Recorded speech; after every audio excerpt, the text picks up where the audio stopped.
वर्धा जिल्ह्यात जवळपास 1 ते 1.5 महिन्यापासून लसीकरण मोहीम चालू आहे। पण त्यात कसं होतं आहे, वर्धा जिल्ह्यात जे आपण केंद्र दिले होते तालुक्याला, शहराला किंवा वर्धा जिल्हा सामान्य रुग्णालयामध्ये आपण गेलो असता, तिथे त्यांचं म्हणणं आहे की आमच्या इथे लस उपलब्ध नाही आहे। लस उपलब्ध आहे, पण जो सेकंड स्टेप ज्यांना द्यायची आहे, सेकंड लस त्यांच्यासाठी उपलब्ध आहे, पण जो फर्स्ट आपण स्टेपमध्ये जे लस देत होतो त्यांच्यासाठी अवेलेबल नाही आहे। पण काही लोक सालोट झालं, पिपरी मेघे झाले, सेलू झाले, असे दूरदूरून येऊन राहिले जिल्हा सामान्य रुग्णालयामध्ये, पण इथे अवेलेबलच नाही। अशा तेच काय करावं, यासाठी आपण जिल्हाधिकाऱ्याला आपण एक निवेदन दिलं होतं की लवकरात लवकर लस उपलब्ध करावी, अशी मागणी आपण भारतीय जनता युवा मोर्चा वर्धा शहरातर्फे केली होती। हे बघा, सर्वसाधारणपणे पहिले यांनी महाराष्ट्र शासनाने लसीची व्यवस्था केलीच नव्हती।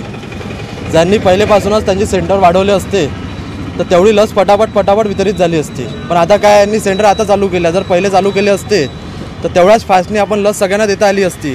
तेवढा आपण प्रचार नाही केला, महाराष्ट्र गव्हर्नमेंटने तेवढा प्रचार केलाच नाही जेवढा यांनी वर्धा शहरात करायला पाहिजे होता, तालुक्यात करायला पाहिजे होता। आजची कंडिशन अशी आहे की आता प्रचार होऊन राहिला, पण आता लसीचा तुटवडा जाणून राहिला। याविषयी आता मागणी एवढीच आहे की लवकरात लसीकरण चालू झालं पाहिजे रेग्युलर। कसं आहे, काही लोक दूरदूरून जिल्हा सामान्य रुग्णालयामध्ये येतात, तिथून वापस जात आहे। प्रत्येक ठिकाणी अलग अलग कंपनीच्या लस देण्यात जात आहे। सक्सेस होईल ना, आज केंद्र सरकारने महाराष्ट्र शासनाला 17,000 डोस हे पाठवले आहे। त्याच्यामुळे ते लवकर महाराष्ट्राने अगर डिस्ट्रीब्युशन केले पूर्ण जिल्ह्यात तर ते सक्सेसफुल होऊ शकते।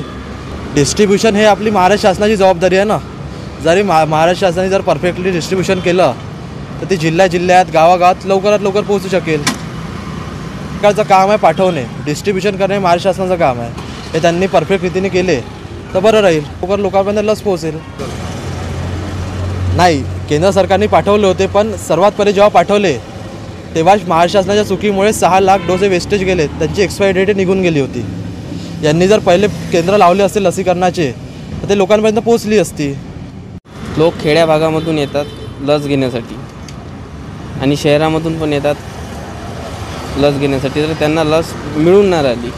आणि आम्ही हॉस्पिटलमध्ये गेल्यानंतर तेवाले म्हणतात की जे डबल डोस ज्यांना द्यायचा आहे त्यांच्यासाठी लस उपलब्ध आहे, आणि ज्यांना लस घ्यायची आहे पहिला डोस त्यांच्यासाठी लस उपलब्ध नाही आहे। तर आमची अशीच मागणी आहे की लवकरात लवकर लस उपलब्ध करून द्यावी। आम्ही सामान्य रुग्णालयामध्ये गेलो, पोलीस रुग्णालयामध्ये गेलो, तिथे अजूनपर्यंत लस उपलब्ध नाही। नागरिक दूरून येतात पण त्यांना लस नाही भेटत, तर कसं सगळे नागरिक काही गाडीनं नाही येणार आहे, कशाने त्यांना खर्च लागतो यासाठी जाण्यासाठी।